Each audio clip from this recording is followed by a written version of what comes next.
तुम मिट्टी हो, मिट्टी में मिल जाओगे। उत्पत्ति ग्रंथ अध्याय 3 पद संज्ञा 19। राख बुधवार एक नए पूजन विधि की शुरुआत इन वाक्यों से माता कलीसिया प्रारंभ करती है। ये जो काल हमें नए व्यक्ति बनाने के लिए आमंत्रित करता है, यह नवीनीकरण का समय है। प्रभु के अपार कृपा का समय है। हमारे पुराने जीवन जीने का जो तरीके हैं, उन्हें बदलने का निमंत्रण है।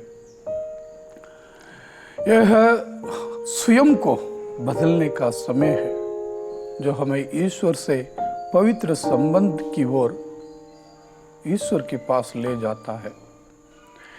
एक ऐसा रिश्ता है ईश्वर से जो हमें उनके विश्वास योग्य प्रेम का अनुभव करने के लिए इस काल हमें प्रेरित करेगा।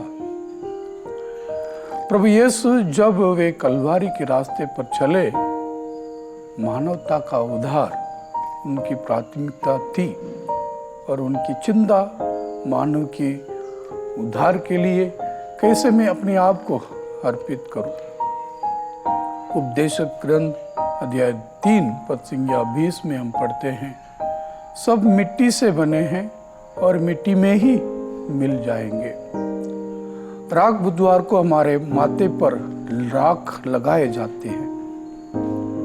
यह हमें हमारे नाजुक मानव स्वभाव को याद दिलाता है। हम सभी इस दुनिया में अस्थायी हैं, ईश्वर की ओर यात्रा कर रहे हैं। यह विचार हमें पिता ईश्वर की इच्छा के प्रति विनम्र और स्वयं को समर्पित करने के लिए मदद करता है। वही ईश्वर है जो हमारे शुरुआत और अंत उनसे ही हमें प्राप्त होते हैं। नबी योएल के पुस्तक अध्याय 2 पद संज्ञा 12 से 13 में प्रभु कहते हैं, अब तुम लोग उपवास करो और रोते तथा शोक मनाते हुए पूरे हृदय से मेरे पास लौट आओ और अपने वस्त्र फाड़ कर नहीं बल्कि हृदय से पश्चाताप करो और अपने प्रभु ईश्वर के पास लौट आओ, क्योंकि वह करुणामय, दयालु, अत्यंत सहनशील और दया सागर है। जी हाँ प्यारे भाई और बहनों, वह ईश्वर जो अपने लोगों के साथ एक हो जाता है, क्योंकि वह ईश्वर है दयालुता का, करुणा का ईश्वर है। जब ईश्वर हमें बुलाता है, अगर हम उनको अपने हृदय से जवाब देते हैं, वे जब हम लौटते हैं तो हमें अपने उठाऊ पुत्र पुत्रियों के समान गले लगाने के लिए तैयार हो जाता है और निरंतर हमारे लिए प्रतीक्षा करते हैं।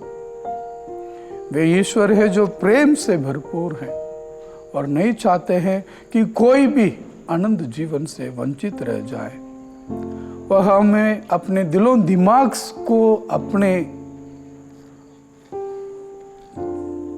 दिमाग को उनके चरणों में सौंपने के लिए हमें आमंत्रित करता है, ताकि हम उनसे नव जीवन प्राप्त करके उनमें निवास करें।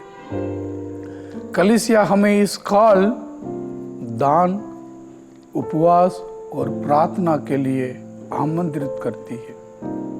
ये तीनों जो बातें हैं, दान, उपवास और प्रार्थना, हमारे 40 काल के उद्देश्य होना चाहिए और इस 40 काल में इनके अभ्यासों से हम ईश्वर से और नजदीक और ईश्वर के प्रिय पुत्र पुत्रियां बनने का तरीका बनना चाहिए। प्रार्थना वह तरीका है जिससे हम यीशु से बातें कर सकते हैं। हम उनको बता सकते हैं कि हम इस काल में क्या बनना चाहते हैं। प्रार्थना वह तरीका है जिससे हम उनके साथ अपनी मित्रता को विकसित कर सकते हैं। यह हमें हमारे सुख दुख को बिना किसी भय से उनके साथ साझा करने में मदद करता है। प्रार्थना हमें ईश्वर के करीब जाने का तरीका है, ताकि ईश्वर हमारा घनिष्ठ मित्र बन सके। जब हम सच्चे दिल से प्रार्थना करते हैं तो वह हमारी प्रार्थनाओं का उत्तर देते हैं। इसलिए मेरे प्यारे भाई और बहनों, इस काल में आइए हम सामूहिक और व्यक्तिगत आराधना और क्रूस के मार्ग में भाग लेने का प्रयत्न करें।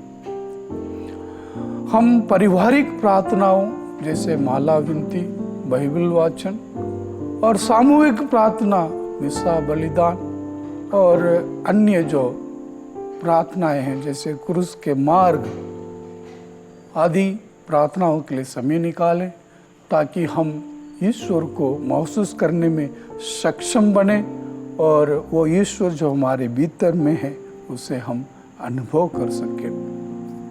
और दूसरा, उपवास भी ईश्वर को महसूस करने का तरीका है। यह हमें दूसरों की पीड़ा को समझने में और सहभागी होने में, गरीबों के साथ एक होकर उनकी सुख दुख में भाग लेने के लिए मदद करता है। संत अगस्तीन ने कहा कि उपवास और भिक्षा तो पंख है जो हमें हमारी प्रार्थनाओं को स्वर्ग तक उड़ने में मदद करता है। छोटे छोटे त्याग जैसे शराब पीना, धूम्रपान करना, ड्रग्स आदि की सेवन करना, जो चीज़ हमें सबसे ज़्यादा पसंद है उसे छोड़ना, जैसे किसी को मांस खाना, रोज खाना बहुत पसंद है, उन बातों को त्यागना। और इसी प्रकार की तपस्याओं को द्वारा हम निश्चित रूप से हम ईश्वर की खोज में आगे बढ़ने के लिए मदद हमें जरूर मिलते हैं। आइए हम अन्य बातों से भी उपवास करें, जैसे झूठ बोलना, बदले की भावना लेकर मन में घूमना, बुरे शब्दों का प्रयोग करना आदि बातों से दूर रहने का प्रयास करें, जिससे हम दूसरों की भावनाओं को ठेस पहुंचने में किचकिचाते नहीं, और इन बातों से दूर रहकर उपवास को सही अर्थ से हम अभ्यास करें। और तीसरी बात, दान देना। यह वह तरीका है जिसके द्वारा हम अपनी चीज़ों को दूसरे के साथ साझा कर सकते हैं। मदर तेरेसा ने कहा कि मदद करने वाले हाथ प्रार्थना करने वाले होंठों से बेहतर है। यह वह तरीका है जिसके द्वारा हम ईश्वर के साक्षी बनते हैं।